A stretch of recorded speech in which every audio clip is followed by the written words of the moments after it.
Welcome to part 2 of our series on Jeff Dahmer's hidden struggle with polymyositis. In part 1, we looked at the symptoms and challenges Jeff would have faced in managing this condition. We also found evidence of his illness and discussed how the media and trial kept it hidden to support the sensational and false Milwaukee cannibal narrative. Now, let's uncover more intriguing evidence about Jeff's condition. Here's a halcyon prescription for Jeff that recently appeared for sale on the cult collectibles site and was hidden during the trial. It's a small piece of evidence suggesting what was happening behind the scenes. It was written by Dr. Bruce S. Hong, a rheumatologist. What is rheumatology? Rheumatology is a medical specialty that focuses on the diagnosis and treatment of diseases and disorders related to the joints, muscles, bones, and immune system. This can include conditions such as arthritis, lupus, fibromyalgia, and other autoimmune disorders. Given Jeff's condition, it makes sense that he would seek treatment from a rheumatology specialist.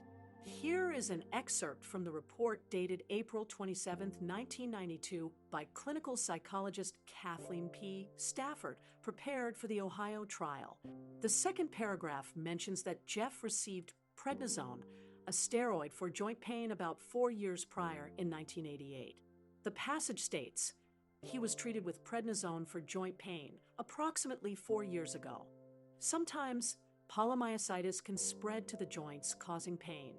Prednisone, a glucocorticoid, is often used to suppress the immune system and reduce inflammation in conditions like asthma, COPD, and rheumatic diseases. Jeff Dahmer's frail shoulders and stiff posture hinted at his hidden condition. Now, it's clear why he walked the way he did. Take a closer look at Jeff's hands here. Notice the distinct inflammation? It's a telltale sign of his polymyositis. Televised court footage also vividly captures him struggling to rise from his chair, indicative of polymyositis.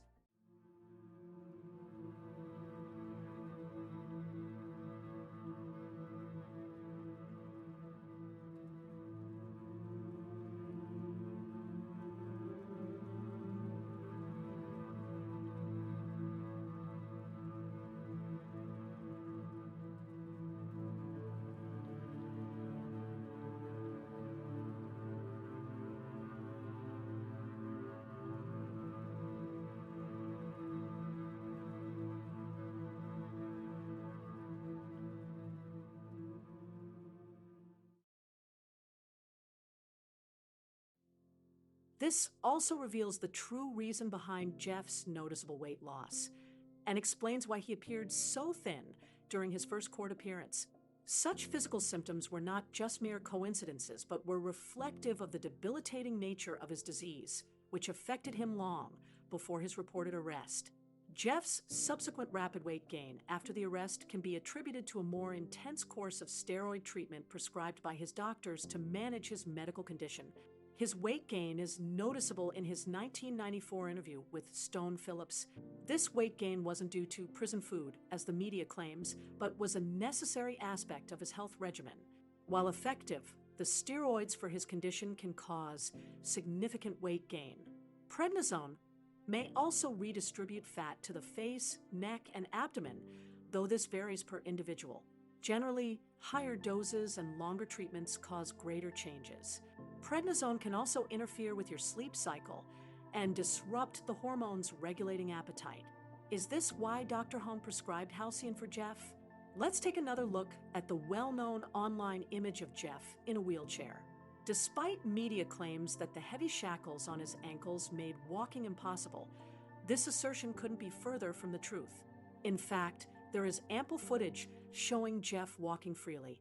The reality is that Jeff occasionally needed wheelchair assistance due to his struggle with polymyositis. Due to the mobility challenges posed by this condition, a wheelchair may be necessary for extended distances or during flare-ups. In Lionel Dahmer's book, A Father's Story, it notes that vitamins, proteins, and calcium were found in Jeff's apartment, an unusual find for a necrophiliac serial killer allegedly focused on his next victim. However, these items are perfectly normal for someone who prioritizes their health.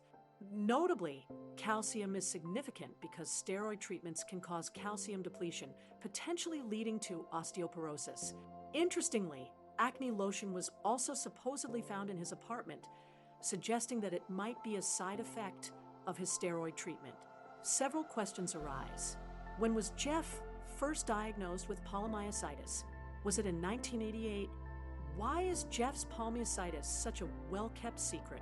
This critical detail appears only in Dr. Frederick Fostel's testimony and Kathleen P. Stafford's report, both of which are buried in obscurity.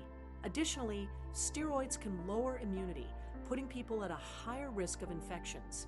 Treatment with these drugs weakens the immune system, making the body more susceptible to fungal, bacterial, viral, or parasitic infections that can lead to serious illness.